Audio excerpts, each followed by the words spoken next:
You know, a leaf blower is a great tool for a big yard like this. My own garden, I can get away with a rake. But if you are using a leaf blower, there's some really important things to keep in mind. First, keep the wind at your back so you're not fighting against it. And secondly, some really important safety tips. Use goggles. When you're blowing, you've got debris, some leaves, maybe a few twigs that are blowing around. Also, always use earplugs. The frequency of these machines is pretty high and can cause damage.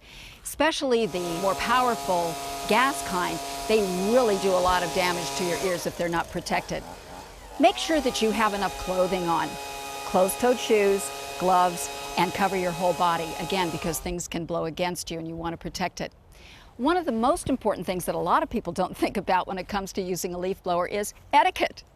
Make sure that when you're using your leaf blower, that it's not too early in the day, not too late at night, and that you're aware of what's going on in the neighborhood. And finally, be aware of where you're blowing your leaves, not in your neighbor's yard.